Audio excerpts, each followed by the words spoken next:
3장 여가, 레크리에이션, 놀이의 관련성입니다. 여러분이 너무나 많이 들어왔던 단어들입니다. 여가라는 말도 그렇고 레크리에이션이라는 말도 그렇습니다. 놀이라는 말은 예전에 들어봤지만 최근까지는 별로 접해보지는 않았을 거라 생각을 합니다. 놀이라고 하면 아이들이 즐기는 놀이가 많이 있었고요. 주로 대상들이 어린이기 때문에 아마 그럴 것이라고 생각을 합니다. 여가라는 말은 시간적인 개념으로서 남는 시간이라고 배웠었죠. 생산적인 일에서 벗어난, 생리적인 일에서 벗어난, 철저하게 아무것도 하지 않는 시간, 여유 있는 시간요. 그리고 레크리에이션은 여가 시간에 주로 하는 활동이고요. 놀이도 마찬가지입니다. 때로는 레크리에이션을 놀이라고 하는 경우도 있고요. 놀이를 게임의 우리말의 뜻으로 쓰는 경우들도 있습니다. 이렇게 혼용해서 쓰는 경우들이 많이 있습니다. 혼용해서 쓴다고 해서 문제가 되는 건 아니지만 정확하게 알고 써야 한다고 생각합니다. 그래야 이쪽 여가, 레크리에이션, 놀이 분야에서도 학문적으로 좋은 논문들이 나올 수가 있습니다. 연구자 입장에서 바라봤을 적에 말입니다. 저 역시 대학원에서 논문을 쓸 때, 학위 논문을 쓸 때 이 용어 정리의 문제로 너무나도 많은 고생을 했습니다. 오히려 논문 쓰는 그 내용 중에서 3분의 1이 용어 정리에 관련된 어려움이 가장 문제였습니다. 뜻은 그런데 실질적으로 활용할 때는 혼용해서 쓰고 있는 여러 가지 문제들, 이런 걸 지도 교수님을 설득하고 심사위원을 설득하는데, 논리적으로 설득하는데 정말 어려움이 많이 있었습니다. 용어들이 정립되지 않았다는 것은 이 분야의 지속적인 연구물들을 나오지 못하게 하는 요인으로 작용할 수도 있지 않을까 이렇게 생각을 합니다. 먼저 레크리에이션은 라틴어 레크레투에서 파생된 것으로 새롭게 하다, 복원하다라는 뜻을 가지고 있습니다. 고전적인 관점에서는 레크리에이션은 노동을 위한 단순한 휴식으로밖에 별 가치가 없는 것으로 보고 있죠. 그라지아 또한 레크리에이션을 노동을 대비한 휴식이나 힘을 축적하는 것으로만 봤다고 합니다. 이런 레크리에이션의 개념이 변하기 시작한 것은 근대 이후부터라고 보는 견해들이 있는데요. 많은 학자들은 레크리에이션은 인간의 성장을 위해 그리고 사회 안전을 위해 가치가 있는 것으로 여기기 시작했고요. 현대에 들어와서는 더욱 레크리에이션의 범위가 확대되고 기능이 강조되고 있습니다. 특히 레크리에이션은 개인에 의해서건 또는 집단에 의해서건 여가 중에 영위하는 활동이고, 그 활동으로 인하여, 그 활동 자체에 의하여 직접적으로 동기가 주어진 자유롭고 즐거운 활동으로 보고 있습니다. 따라서 어떤 것은 레크리에이션이고 어떤 것은 레크리에이션이 아니다라고 할 수 있는 건 그 행위자의 동기나 자극에 달려 있다고 할 수가 있는 겁니다. 만약 동기가 즐거움이고 개인적인 만족이며 그것을 행하는 것이 그 자체의 매력을 가지고 있으면 그것이 레크리에이션이 될 수 있다고 하는 것입니다. 여기에 나온 말 중에 핵심은 본인이 스스로 참여하여 만족을 느끼는 행위를 레크리에이션이라고 한다는 것인데, 이 부분에도 저 역시 동의는 하고는 있습니다만 꼭 그렇지만은 않다라는 것을 이제 설명을 하겠는데요. 그 부분에 관련되어서는 사회적 수용성에서 설명을 다시 한번 드리는 걸로 하겠습니다. 한편 크라우스는 레크리에이션은 일상에서 참여자의 자발적 선택에 의해 여가 시간에 이루어지는 활동 또는 경험이다라고 하며, 이는 만족감, 즐거움, 창조적 풍요로움으로 도출되거나 개인 및 집단 가치로 받아들이게 된다고 정의하고 있습니다. 이가 제시한 레크리에이션을 구체적으로 보면 육체적, 정신적, 사회적, 감정적 개입을 포함한 활동, 스포츠, 게임, 공연, 예술, 음악, 드라마, 여행, 취미, 사회적 활동과 같은 넓은 일련의 활동, 완전히 자발적이거나 외부의 자극에 의한 활동, 내재적 동기와 개인적인 만족의 성취를 위한 욕구에 의한 자극, 정신이나 태도의 상태에 따른 선택, 바람직한 성과를 가져오는 것으로 제시하고 있습니다. 번역으로 되어 있어서 좀 어색한 면이 있기도 하고요. 주어가 좀 많이 있어서 좀 혼란스럽습니다. 계속 여타 학자들이 말하고 있는 내용들의 공통점을 생각해 보면서 들어보시면 정리가 될 것이라고 생각을 합니다. 마이어와 브라이트빌은 레크리에이션의 특징을 다음과 같이 제시하고 있는데요. 자발적으로 이루어지는 활동, 단순한 형태는 아닌 활동, 동기에 의해 결정, 비의무적인 시간에 이루어지는 활동, 치유로서의 기능, 전체적으로 실행되고 통찰, 진지하면 목적적이고 유연한 활동이라고 말하고 있습니다. 이어서 이종박과 김옥록이 말한 레크리에이션의 정의를 보면 자유시간에 영위되는 자발적 활동, 순수한 즐거움을 얻기 위해서 영위되는 가치 창조적 활동, 진실한 자유표현적 활동, 시공적 제한을 받지 않는 융통자제한 활동, 좀 말이 이상하긴 하죠. 올바른 교육을 통해서 올바르게 육성해야 할 기술적 활동이라고 말하고 있습니다. 반면에 그레이라는 학자는 약간은 다른 말을 하고 있는데요. 이는 레크리에이션의 정의를 활동에 두지 않고 활동에 참가함으로써 얻을 수 있는 심적인 영향에 두고 있습니다. 그는 레크리에이션은 어떤 활동이 아니라 레크리에이션은 활동에서 오는 결과라고 말하고 있습니다. 그러니까 활동이 수단될 수 있으나 참가자들에게 전달해야 할 모든 것들은 될 수가 없다. 우리는 레크리에이션에 대한 개념과 그 개선에 더더욱 관심을 가질 필요가 있다고 정의하고 있습니다. 이는 레크리에이션이 어떤 형태의 활동이 아니라 활동으로부터 발생하는 심리적인 상태로 보아야 한다는 것을 말하고 있는 거죠. 즉 심리적인 긍정적인 결과가 나타나야 한다고 보는 겁니다. 그런 활동이래야만 레크리에이션이라고 본다. 이렇게 정의하고 있는 겁니다. 그의 레크리에이션에 대한 해석은 레크리에이션이 어떠한 종목과는 상관없이 스스로 참여하여 심리적 만족과 변화를 느끼는 것이어야 한다고 하는 겁니다. 저 역시 이와 유사한 생각을 가지고 있습니다. 제가 생각하는 레크리에이션의 정의는 우리나라의 레크리에이션을 소개하고 보급하신 김호중 교수님의 정의를 따르고 있는데요. 지금은 돌아가셨지만요. 이분이 정의한 내용은 이렇습니다. 레크리에이션은 스스로 본인이 참여하여 즐거움과 만족을 느끼며 이를 통해 재충전의 시간을 갖는 활동이다라고 하고 있습니다. 저는 그레이가 말한 심리적인 안정뿐만이 아니라 신체적이건 정신적이건 조금이라도 참여한 사람이 긍정적인 변화가 있고 만족을 느껴 그게 그의 삶의 재충전이 된다고 하면 그것이 바로 레크리에이션이라고 생각합니다. 그러니까 좀 더 넓은 결과까지 보자고 하는 겁니다. 김호중 박사님, 교수님이 우리나라의 최초의 협회인 한국 여가 레크리에이션 협회를 창립하셨고요. 초대 회장이셨습니다. 고려대학교 교수로 재임하다가 퇴임하셨고요. 매우 훌륭한 분이시죠. 그 이후에 이제 여타 많은 협회들이 이제 생겼습니다. 기본적으로 우리가 이거와 관련된 뿌리는 알아야 된다고 생각하기에 잠시 소개를 했던 거고요. 그분의 제자인 전영수 교수님이 기업 문화의 레크리에이션 문화를 접목하여 많은 일들을 하셨고요. 전영수 교수님의 스승이 또 한 분 계신데요. 전석환 선생님이라고요. 우리나라 시원롱의 대가라고 말을 하죠. 제 나이 또래 되신 분들은 아마 아실 거라고 생각하는데요. 안마을 예태, 빨래하는 순이, 아름다운 노래, 정등구 노래라는 거 가사만 제가 말씀을 드렸는데요. 또 그분의 제자이기도 하십니다. 지금도 전석환 선생님은 80이 넘은 나이에도 불구하고 왕성하게 활동하고 계십니다. 또 그분의 제자인 전영수 교수님도 70이 넘으셨는데도 불구하고 덕성여대 평생교육원에서 활동하고 계시고요. 또 레크리에이션 활동도 하고 계십니다. 그리고 저는 전영수 교수님의 30년 전 제자이기도 하고요. 이제 제가 전석환 선생님과 전영수 교수님 두 분을 모시고 있습니다. 재미없는 이야기를 공연히 길게 한 것 같은데요. 하여튼 그렇고요. 사회적 수용성과 레크리에이션에 대해 보겠습니다. 좀 전에 레크리에이션에 대한 정의를 하다가 제가 본인이 스스로 참석하여 만족을 느끼는 활동이 레크리에이션이라는 데에는 동의한다고 하면서 꼭 그렇지만은 않다는 말씀을 드렸죠. 그것과 관련한 내용입니다. 교재에 나온 예를 들자면 약물을 복용해서 만족을 느끼는 활동 또는 약물을 만들기 위해서 집에서 원래 양귀비를 재배하는 활동, 장안동 자동차 매매상에 있는 분들이 그 안에 있는 부품을 이용해서 총이나 사제총이나 탱크를 만든다든지 하는 활동, 이런 것들을 레크리에이션이라고 볼 수는 없는 거죠. 볼 수 있느냐라는 거죠. 실제 장안동에 있는 다양한 부품들만 가지고도 총이나 탱크를 만들 수 있다고 합니다. 이런 활동에 참여하는 분들이 스스로 참여하여 만족을 느끼는 것이라 해도 이건 레크리에이션 활동이라고 볼 수는 없다는 겁니다. 즉 레크리에이션은 개인 및 사회에 유의하며 신체적, 심리적, 영적, 정신적으로 창조적 참여가 될 수 있도록 지원해야 한다는 것입니다. 그런데 여기에서 사회에 유의해야 한다는 말이 있는데요. 이해는 동의하지 않고요. 저는 사회에서 용납되는 활동 정도로 보면 된다고 생각합니다.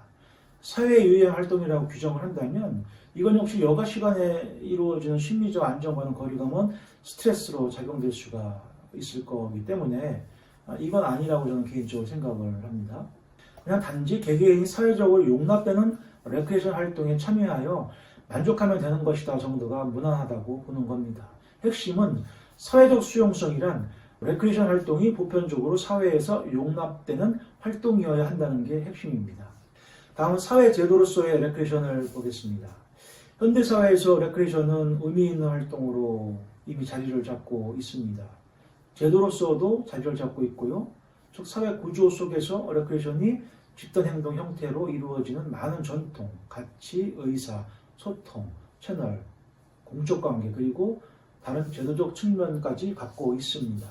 최근에도 주요 기관들은 가족, 교회, 다른 지역사회 제도뿐만 아니라 레크레이션에도 책임을 갖게 됐고 공공 및 상업기관들은 공원, 해변, 동물원, 수족관, 운동장, 기타 스포츠 시설을 운영하고 있습니다. 또한 병원, 학교, 교정시설, 군에서도 조직적으로 레크레이션 활동을 제공하고 있습니다. 분명히 레크레이션은 중요한 사회 제도로서 발생하였고 이에 따라 전국 단위의 조직과 대학교, 레크레이션 전문가를 양성하는 프로그램들이 실시되고 있습니다. 또한 레크레이션은 기업 산업, 여가 관련 기업에서도 영리 추구를 위한 사업으로도 확대되고 있습니다. 이러한 변화에는 레크레이션이 사회의 재편성 및 변화를 위한 도구로서도 활용될 수 있다는 인식이 발생한 것에서 나타난 결과라고 볼 수가 있는데요. 즉 중앙정부 및 지방정부, 영리, 비영리 조직 등이 레크레이션에 관심을 갖고 투자를 늘리는 것은 바로 사회 재편성 및 변화를 위한 도구로서 레크레이션 활용이 중요하다는 것을 인식했기 때문이라고 볼 수가 있습니다. 예를 들어 보이스카우트를 비롯한 청소년 단체들은 레크레이션 활동, 시설, 그리고 다른 서비스를 통해 많은 청소년들의 인성을 함양시키고 인내심을 가르쳐주기도 하지요. 그러한 중요한 역할까지 수행하고 있습니다. 지금 제가 사회제도로서의 레크레이션에 관련한 내용을 교재에 있는 내용 그대로 인용하고 있는데요. 사실 이런 일련의 분위기가 조성되고 활성화되기까지 역사는 90년대 후반까지였었다라고 저는 개인적으로 생각을 합니다. 레크리에이션을 거시적으로 본다는 입장에서는 지금도 계속 발전하고 있을 거라고 생각을 해야 되겠지만 적어도 우리가 알고 있는 레크리에이션에 대한 소극적인 활동으로 본다면 레크리에이션이라는 활동은 오래전에 유행했던 문화 정도가 되어버린 지가 좀 됐죠. 레크리에이션보다는 치료 레크리에이션, 이벤트라는 학문이나 문화가 더 세련되게 다가오고 있다고 할 수가 있습니다. 이렇게 된 데에는 여러 가지 많은 문제들이 있었습니다. 그 얘기는 오프라인 수업에서 하는 걸로 하고요. 여기서의 핵심은 레크리에이션 활동이 개인을 변화하게 하거나 학교, 기관, 기업, 지역사회, 국가에 필요한 하나의 문화로 제도로 자리 잡고 있다는 겁니다. 사실 이렇게 말씀을 드려서는 안 되고 과거형으로 말해야 하는데요. 좀 어색하긴 합니다. 여러분들은 그런 역사가 있었다는 정도를 아시고 넘어가면 되겠습니다. 그나마 다행스러운 건 건강한 노인들이 노인층에 진입하면서 진정한 프로레크레이션 전문가들이 다시 부각되고 있다는 겁니다. 제가 말씀드렸죠. 그래서 레크레이션도 중요하고 레크레이션을 알아야 치료 레크레이션 전문가가 될 수 있다고 말입니다. 두 번째 챕터 놀이에 대한 이해입니다. 먼저 놀이의 정의를 보겠습니다. 놀이는 앵글로색슨어 플레가에서 파생된 언어로 게임, 스포츠, 작은 충돌, 싸움, 전투의 뜻을 갖고 있다. 또한 이 용어는 타격, 공격의 의미를 갖고 있는 라틴어 플레가와도 관련을 갖고 있다고 되어 있습니다.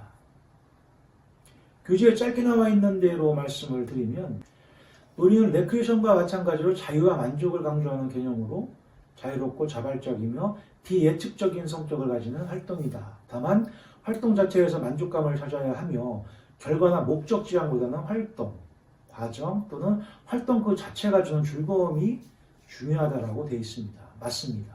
정확한 표현입니다. 옛날 동네에서 구슬놀이, 오징어찜, 단방구, 소꿉놀이, 무궁화꽃이 피었습니다. 숨바꼭질 그런 거 할 때 자유롭게 모였다가 자발적으로 또 끝나고 자유롭게 모였다가 자유롭게 헤어지고 그런 모든 것들이 자발적으로 다 이루어지죠. 자, 이어서 놀이의 특성을 보겠습니다. 놀이와 관련하여 영향을 미친 학자는 호이진가와 카이와라는 학자들이 있는데요. 어떤 교재에서는 이 두 사람은 나옵니다. 매우 유명한 학자들입니다. 호이진가는 다양한 문화 속에서 놀이의 특성을 발견하고 인간을 호모로덴스로 놀이하는 인간이라고 했는데요. 호이진가가 말한 놀이의 특성을 한번 보겠습니다. 첫째, 놀이는 자유로운 것이다.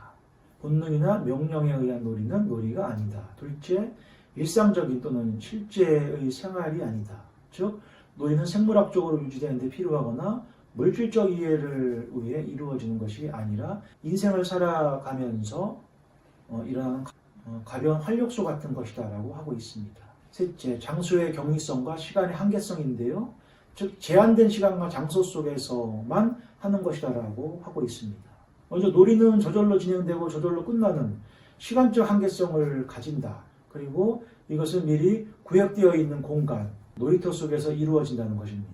넷째, 놀이는 질서를 창조하며 질서 그 자체이다라고 되어 있는데요. 놀이는 절대적이며 최고의 질서를 요구하고 조금이라도 이것이 어긋나면 망치게 된다고 보고 있습니다. 다섯째, 놀이는 긴장을 해소시키는 노력이다라고 하고 있습니다. 호이진가가 말한 이 내용에 대해 조금 언급하자면 첫째, 둘째, 자유롭게 참여하고 물질적인 이해가 없이 이루어진다는 동의합니다. 근데 셋째는 동의하기엔 좀 어려운 부분이 있기는 합니다. 이건 문화적인 차이가 있을 수도 있고요. 시간과 장소의 제한을 받을 수도 있고 그렇지 않을 수도 있습니다. 그러니까 우리가 흔히 알고 있는 놀이들이 시간과 장소의 제한을 받지 않는 경우가 있거든요. 그래서 이 내용에는 동의할 수가 없고요. 단 저절로 진행되고 저절로 끝나기도 한다라는 데는 동의합니다. 넷째, 놀이에는 기본적으로 질서가 있습니다. 이것이 무너지면 안 되겠지요. 다섯째, 놀이를 하면서 긴장을 한다는 것은 안 하느니만 못하겠죠. 당연히 긴장해서는 안 되겠죠. 그것도 역시 동의합니다. 카이와는 호이진가가 놀이를 자유롭고 자발적인 활동이며 즐거움과 재미의 원천으로 정의하는 것에 동의하면서 이렇게 정의하고 있습니다. 자유로운 활동이다, 분리된 활동이다, 확정되어 있지 않은 활동이다, 비생산적인 활동이다, 규칙이 있는 활동이다, 허구적인 활동이다라고 정의하고 있습니다. 이 내용을 풀어보자면 누구의 강요에 의해서가 아닌 본인의 의지에 따라서 참여하게 된다는 것이며 놀이의 결과를 예측할 수 없다는 내용, 놀이하는 사람들 간의 심각한 부의 이동이나 이해관계가 없다는 것, 그리고 규칙이 있으며 그 내용의 스토리를 보면 허구다라는 것입니다. 역시 카이와의 정의에 대부분 동의하지만 분리된 활동이라는 데에는 문화적 차이겠지만 우리나라에서만큼은 시간과 공간의 제약이 없습니다. 이게 어떤 의미로 해석을 해야 되는지에 따라 조금씩은 다를 수가 있습니다. 단 그 시간이 여가 시간이라고 하거나 어른들이나 어르신일 경우에는 이런 제한이 없다고 봅니다. 그런데 이 부분에 대해서 놀이를 어디까지로 보는가에 따라서도 또 놀이의 형태에 따라서도 달라질 수가 있습니다. 일단 그 정도로 하고 넘어가고요. 이어서 카이와의 놀라운 업적이 나오는데요. 그는 놀이를 네 가지로 분류했습니다. 하나하나 소개하겠습니다. 먼저 아곤형인데요. 이것은 경쟁이라는 형태를 취하는 놀이를 말하는데요. 반드시 하나의 자질, 여기서 자질에는 스피드, 인내력, 체력, 기억력, 재주, 솜씨를 말하는데요. 이런 것들로 만들어진 경쟁이 있다는 겁니다. 개인 대 개인이나 팀 대 팀의 경기, 예를 들자면 폴로, 테니스, 축구, 권투, 펜싱 등 불특정 다수의 경쟁자들의 경기, 예를 들자면 모든 종류의 경주, 사격, 골프, 육상 경기 등 처음에 완전히 똑같은 가치와 똑같은 수의 요소를 갖는 놀이, 예를 들자면 체커, 체스, 당구가 있겠죠. 우리의 장기도 여기에 속한다고 볼 수가 있습니다. 아곤하면 공룡의 이름 같죠. 공룡하면 싸움이 생각나시죠. 그러니까 경쟁하는 놀이는 아곤이다 라고 여러분들 유추하면서 기억하시면 될 것 같습니다. 자, 이어서 알레아가 있습니다. 이는 라틴어로 주사위를 의미하는데요. 아곤과는 정반대로 상대방을 이기기보다는 운명을 개척하고 이기는 놀이입니다. 즉 운명만이 승리를 만들어내는 유일한 존재이며 승자가 패자보다 운으로부터 더 많은 혜택을 입었다는 것을 의미하는 재수놀이와 같은 거, 운과 같은 놀이입니다. 이런 놀이 예를 들자면 쉽게 이해가 되죠. 주사위 놀이, 룰렛, 동전 던지기, 바카라, 제비뽑기 등이 여기에 속합니다. 바로 이해가 되시죠? 알레아는 재수, 운으로 이기는 놀이들이라고 보시면 됩니다. 알레아, 아리송, 비슷하죠? 룰렛, 리을이 많이 들어가 있습니다. 이런 식으로 연관지어서 유추를 하시길 바랍니다. 다음은 미미크리가 있습니다. 이건 개인이 가공의 인물이 되어서 그것에 어울리게 행동하는 것으로 다양한 표현을 하는 일련의 놀이들이 여기에 해당되는데요. 사람은 자신을 자기가 아닌 다른 존재라고 믿기도 하고 싶고 자기나 타인에게 믿게 하려고 놀이들을 간혹 하기도 합니다. 주로 어릴 적에 많이 하는데요. 어린이들이 많이 하는 소꿉놀이, 병원놀이, 경찰놀이 등이 그런 유형의 놀이라고 볼 수가 있습니다. 좀 더 세련되게는 연극도 그러한 유형의 놀이라고 하자면 할 수가 있겠죠. 네, 그런 형태라고 보시면 됩니다. 가상의 역할을 하는 놀이라고 보시면 됩니다. 미미크리라고 하면 어떤 주인공 여자 이름 같지 않습니까? 미미크리 사랑해요. 미미크리 나의 청혼을 받아주세요. 좀 쑥스럽긴 하네요. 그렇게 유추하시면 기억할 수 있을 겁니다. 미미크리, 역할극 같은 놀이라고 보면 됩니다. 다음은 일링크스인데요. 이건 남자들이 주로 많이 하는 놀이라고 볼 수가 있겠습니다. 여성들이 볼 때는 왜 저런 놀이를 왜 할까라고 좀 걱정을 하기도 하죠. 지금 현기증을 추구하는 놀이로서 일시적으로 지각의 안정을 파괴하고 맑은 의식의 일종의 기분 좋은 패닉 상태를 일으키려고 하는 그런 놀이라고 볼 수가 있습니다. 갑자기 일과의 현실을 어리둥절하게 하는 실신 상태 또는 크게 놀라는 상태에 들어가게 하는 놀이죠. 어린 시절의 미끄럼틀, 회전 목마, 그네 타기, 어른의 경우에는 춤 중에서 왈츠는 격렬한 회전이 들어가거든요. 근데 그걸 통해서 이제 만족감을 느끼는 거죠. 어지러움을 통해서 스키, 오토바이, 스포츠카 그런 것들이 이러한 놀이에 속한다고 볼 수가 있습니다. 일링크스 놀이는 현기증 놀이라고 보시면 됩니다. 이렇게 길게 합의하고 종합해보면 결국 놀이는 이러한 특성이 있습니다. 첫째, 즐거움을 추구하는 참가자의 자발적 의사에 따라 행해지고, 둘째, 일상생활 및 시간과 공간으로부터 격리된 놀이공간에서의 탈일상적인 행위이며, 셋째, 전통화, 반복하라고 하는 지속성을 가지고 있고, 넷째, 질서 또는 규칙이 있고, 다섯째, 놀이가 끝나면 참여자들끼리 결속된다는 특징을 가지고 있습니다. 자, 챕터 3, 여가, 레크리에이션, 놀이의 유사점과 차이점에 대해 알아보도록 하겠습니다. 먼저 여가, 레크리에이션, 놀이의 유사점에 대해 보도록 하죠.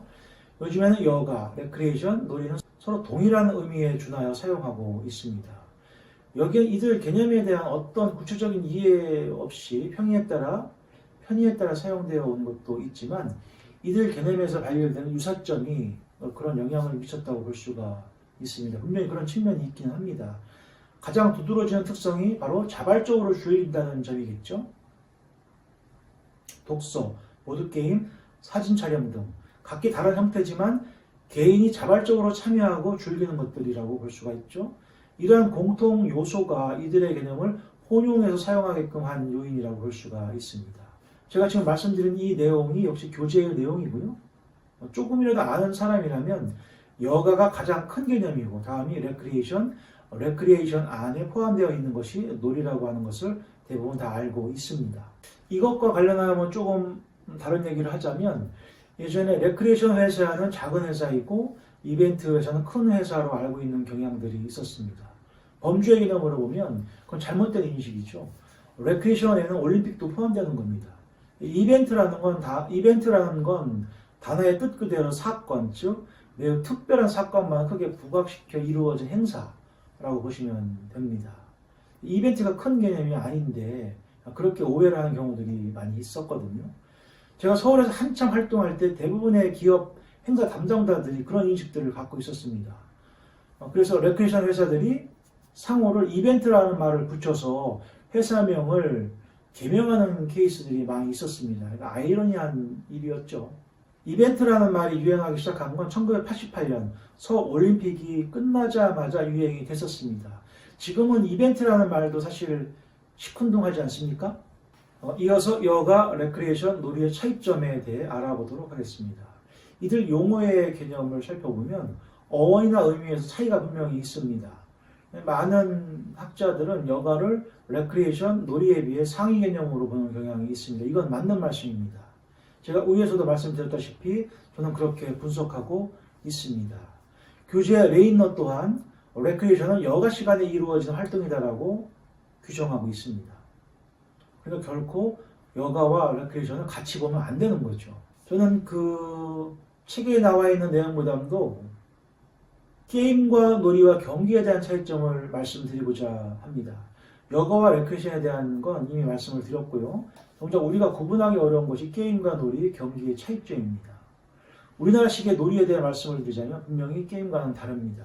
물론 경기하고도 다르지. 우선 활동으로서 이루어진 형태를 보고 말씀을 드리면 우리나라에서 놀이는 비교적 심판, 쩌지, 진행자가 필요 없이 할 수 있는 놀이들입니다.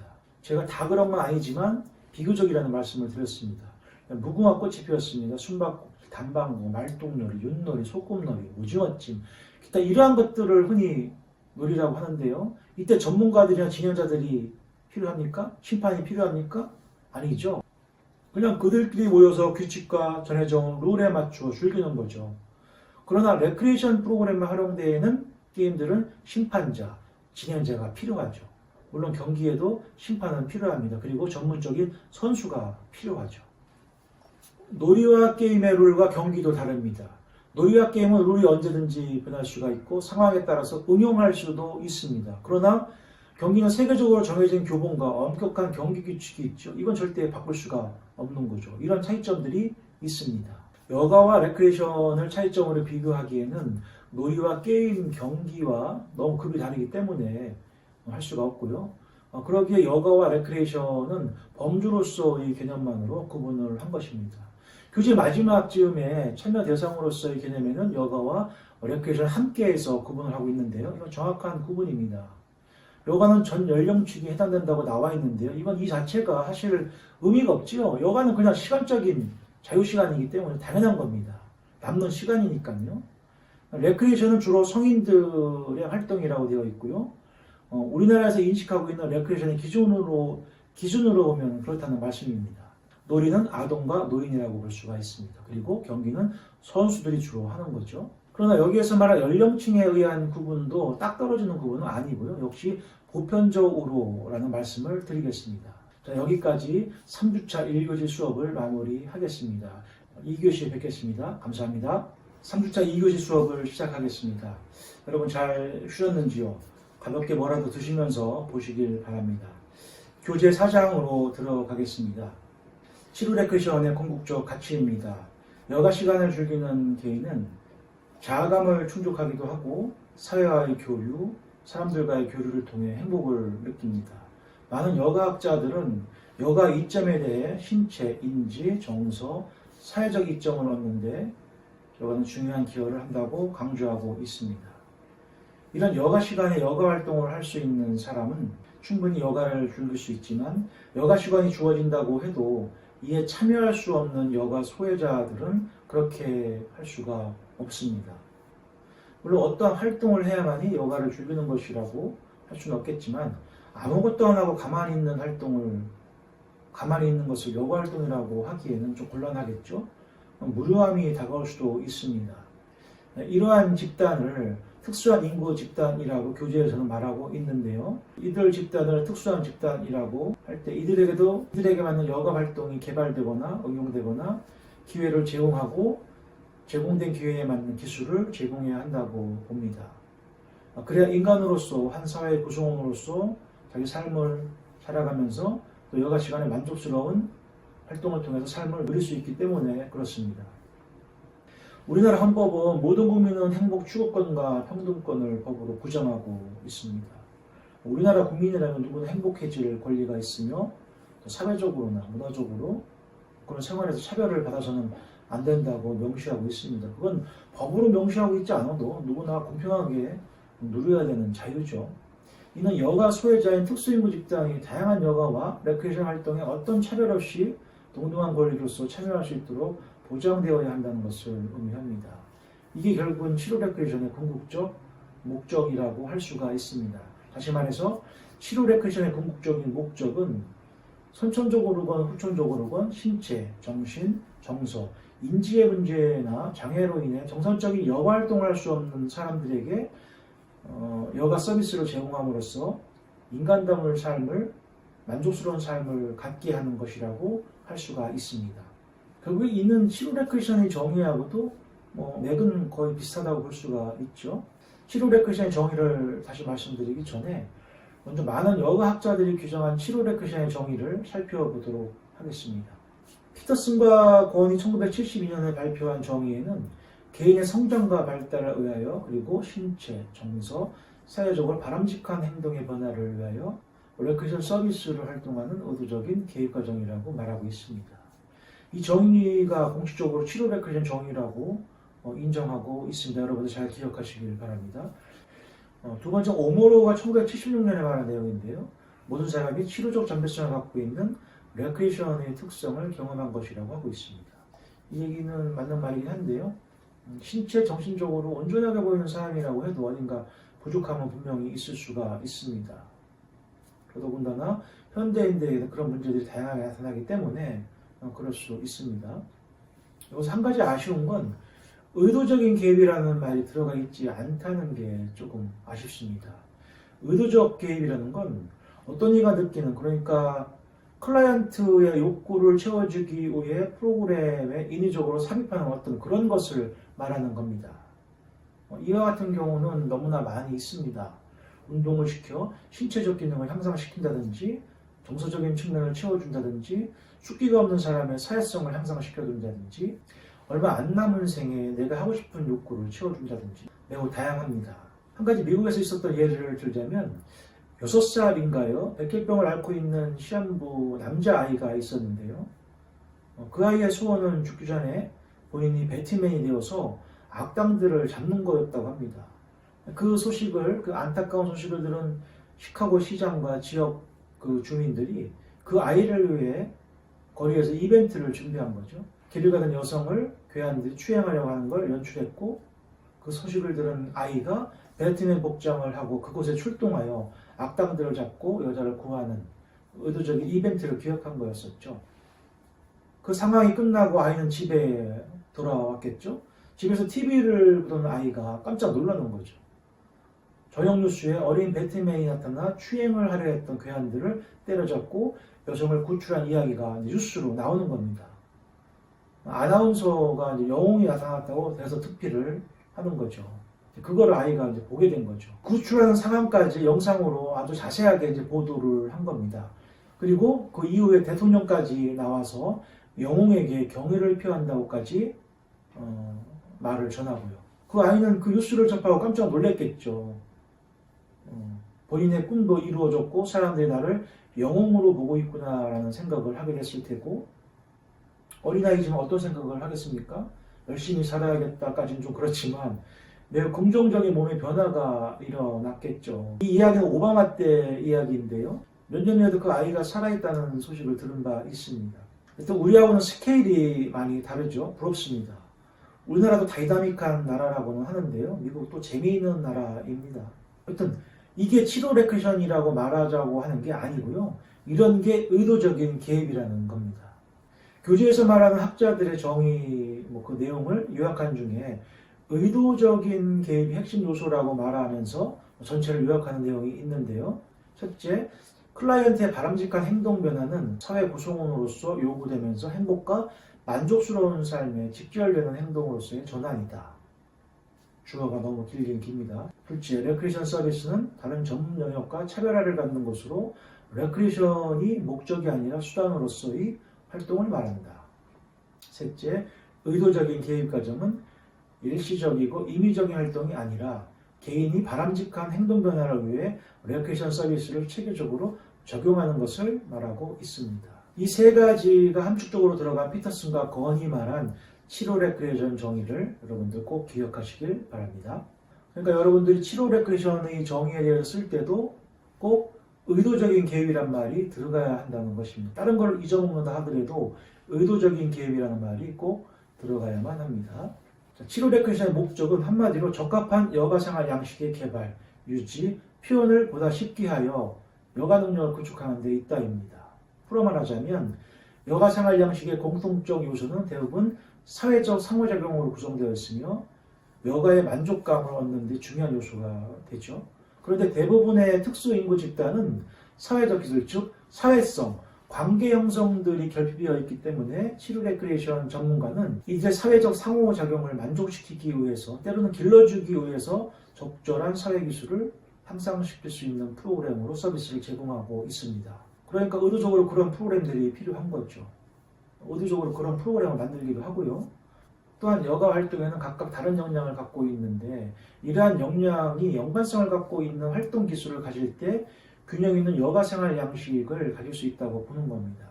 이런 게 통털어져서 치료 레크리에이션의 목적이라고 할 수가 있습니다. 교재의 참고사항으로 여가골 접근 모델이 있는데요. 이건 최준환 선생님이 창안한 내용입니다.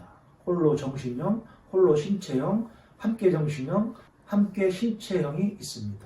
너무 쉽죠? 여러분이 보고 있는 그 자료에 있는 것과 같습니다. 홀로 정신형에는 음악 감상, 독서, 그림 그리기, 사색 등이 해당이 될 테고요. 홀로 신체형에는 조깅, 사이클, 등산, 수영, 심지어 팔굽혀 펴기도 되겠죠. 함께 정신형은 2명 이상이 영화 보기, 차 마시기, 함께 독서 토론하기 등이라고 할 수가 있고요. 함께 신체형은 너무나 많이 있습니다. 야구, 축구, 농구, 복식, 테니스, 즉 경기들이라고 할 수가 있습니다. 피구, 족구도 여기에 해당이 되겠습니다. 이 내용은 참고적으로 아시면 좋을 것 같습니다. 제가 긴 인생을 살지는 않았지만 살아가면서 가장 중요한 것이 사람들과의 관계입니다. 이것처럼 어려운 게 없더라고요. 치료 레크리에이션 프로그램의 목적도 대부분이 관계 형성이 주라고 할 수가 있습니다. 신체, 정신, 정서적으로 어려움을 겪고 있는 클라이언트들, 대상, 요즘에는 고객이라는 말을 주로 쓰는데요. 이분들이 본인의 핸디캡으로 인해 관계 형성, 사회성이 부족한 경우들이 많이 있거든요. 그래서 이 부분을 향상시키기 위한 내용이 담긴 프로그램들이 많이 있습니다. 제가 노인복지가 전공이라서 노인과 관련된 프로그램들을 많이 개발하고 있는데요. 3살 버릇 80까지 간다고요. 젊은 날에도 숫기가 없었던 노인분들은 나이가 들어서도 마찬가지인 경우들이 있습니다. 그러면 고독하죠. 외롭죠. 같이 어울리지 못하게 되니까요. 이처럼 사람들과의 관계 형성이 가장 어렵고 가장 중요한 문제라고 생각을 합니다. 다음은 치료 레크리에이션의 대상을 보겠습니다. 결론 먼저 말씀을 드리자면 치료 레크리에이션의 대상은 모든 사람이 치료 레크리에이션의 대상이 될 수 있다가 정답입니다. 매우 근사해 보이는 사람도 어딘가는 본인만 알고 있는 핸디캡이 있거든요. 우선 그렇고요. 보편적으로 말하는 치료 레크리에이션의 대상은 신체, 정신, 정서, 사회적으로 한계를 갖고 있는 사람들인데요. 이중 1차적으로는 아동, 청소년, 장애인, 노인, 그리고 사회적으로 소외를 경험하고 있는 사람들입니다. 몇 번을 말씀을 드렸는데요. 이들이 바로 특수인구 집단이라고 합니다. 이 교재에서는 그렇게 말하고 있기 때문에 이제 그렇게 명칭을 정해서 말을 하고 있습니다. 이들은 다양한 장애 조건과 사회 문제에 봉착하면서 여가와 레크리에이션 활동 참여에 많은 어려움을 겪고 있는 부류라고 볼 수가 있습니다. 그래서 이분들이 주 대상입니다. 책에 있는 바로 교재에 있는 대로 말하자면 이들이 그렇게 될 수밖에 없었던 가벼운 예를 보면 이들은 여가와 사회 과정 속에서 여가에 대한 인식 및 참여 정도가 낮거나 잘못 구성되어 있는 경우가 있는데요. 아동기부터 부모의 약물 중독에 쉽게 노출되면서 이를 자신의 여가 가치 형성에 약물 중독까지 포함시키는 경우도 있을 수가 있고요. 알코올도 마찬가지입니다. 또는 또래와의 관계에서 자연스럽게 도태되어 생기는 경우도 있을 수가 있죠. 또한 제한된 환경 체계는 이들이 충분한 여가활동 기회를 보장받지 못하는 경우가 있을 수가 있습니다. 불우한 가정환경, 어떠한 구속 등등 이처럼 충분한 여가 기술을 습득하지 못하거나 충분한 여가 환경이 갖추어지지 못할 경우에 여가 활동에 어려움을 겪게 되고 한정될 수밖에 없다라고 보고 있는 겁니다. 분명히 원인이 될 수가 있습니다. 여기에서 프로이트의 정신분석학 이야기를 할 필요는 없겠지만요. 무의식 속에 잘못된 여가에 대한 인식이 숨어있다가 언젠가는 부정적인 형태로 나타날 수가 있는 거죠. 아예 여가 활동 자체를 참여하지 못하는 경우도 있고요. 이 말씀은 선천적이거나 후천적 장애인은 빼고 드리는 말씀입니다. 자, 이어서 장소를 보겠습니다. 치료 레크리에이션 서비스 장소는 다양한 곳에서 가능합니다. 프로그램에 따라서 가능한 공간만 있으면 어디에서든지 할 수가 있습니다. 전문적으로 하는 곳을 보면 병원, 학교, 레크리에이션 전문기관, 체육시설 등이 있습니다. 치료 레크리에이션은 가정에서도 충분히 할 수가 있죠. 우리나라에서 행해지고 있는 치료 레크레이션 프로그램이 전문성이 있는지에 대해서는 생각해 볼 여지가 있기는 한데요. 그 이야기는 제가 오프라인 시간에 또 해드리도록 하는 걸로 하고요. 자, 마지막으로 치료 레크레이션 관련 인접 영역을 보도록 하겠습니다. 우선 교재에 나온 바로는 음악 치료, 예술 치료, 놀이 치료 등의 인접 영역이 나옵니다. 음악 치료는 클라이언트의 정신적, 신체적 건강을 개선하고 유지하고 회복하기 위하여 치료적 과정으로서 음악을 구조적으로 사용하는 것이다라고 되어 있습니다. 이건 음악 치료사가 바람직한 행동 변화를 위해서 치료적 환경에서 음악을 체계적으로 적용하는 것이라고 볼 수가 있죠. 음악은 일반적인 행사뿐만 아니라 교육에서도 지금보다 더 많이 활용돼야 한다고 생각합니다. 음악은 듣는 것만으로도 매우 좋은 효과가 있지만 실제 본인이 하는 것만큼 좋은 게 없습니다. 좋은 심성을 갖게 하기도 하죠. 예술적인 생각, 창의적인 생각을 갖게 한다는 거죠. 여튼 음악은 너무나 좋은 여가 활동이기도 하고 치료적 효과가 있는 장르라고 생각합니다. 그런데 요즘 청년들은 제가 자랄 때보다 음악을 접하는 기회들이 줄어든 것 같습니다. 오로지 입시를 위한 시스템으로 학교나 학원에 돌아가기 때문에 안타까운 현실입니다. 뜻이 있는 자기 철학이 확고한 부모님들은 영어 한 문장 외우라고 하는 것보다는 피아노 한 소절 더 연습해보라고 하는 부모가 되어야 합니다. 어릴 때부터 악기를 배우고 접했던 사람들과 그렇지 않은 사람들은 분명히 다릅니다. 정서적으로도 다르고요. 이성을 대하는 태도도 분명히 다릅니다. 여러분들도 지금 늦지 않았습니다. 악기 하나라도 배우는 부모의 모습을 보여준다면 좋을 것 같습니다. 젊으신 학생분들도 더 배우기가 좋죠. 한번 관심을 갖고 배워보시기를 추천합니다. 다음은 예술치료입니다. 예술치료에는 많은 것들이 있죠. 일일이 나열하기도 어렵습니다. 음악도 예술치료라고 할 수가 있죠. 어떻게 정의하느냐에 따라서는 말입니다. 예술치료도 심신의 안정과 치료에 효과적인 활동입니다. 그 정도로만 하고 넘어가겠습니다. 다음은 놀이치료인데요. 이건 제가 하는 활동이기도 합니다. 특히 노인분들에 관련되어서 많은 것을 좀 개발하고 있는데요. 치료라는 말을 사용하는데 문제가 돼서 저는 놀이치료라는 말을 사용하지 않고 노인 재활놀이라는 명칭을 사용하고 있습니다. 하여튼 이건 뭐예요? 놀이라는 매개로 치료적인 효과를 내는 활동이죠. 놀이치료는 클라이언트의 심리사회적 어려움을 방지하거나 해결하고 최적의 성장과 발달을 수행하도록 돕는 활동이죠. 교재에는 아동에게만 적합한 것으로 되어 있는데요. 솔직히 말씀드리자면 놀이도 전 연령층에게 적용할 수 있는 매우 좋은 프로그램입니다. 단지 아동기에 놀이가 매우 중요한 역할을 한다고 강조하고 있는 것뿐이지 놀이 역시 다양한 계층들에게 활용되고 있습니다. 이외에도 여러 가지가 더 있는데요. 여러분이 흔히 접했던 웃음치료도 있죠. 이 부분에 관련해서는 오프라인 시간에 또 저의 견해를 설명하는 걸로 하고요. 웃음치료는 여러 가지 좀 문제가 있기도 하기 때문에 그렇게 하는 걸로 하고요. 아마도 5주차 수업보다는 오프라인 수업이 될 것 같은데요.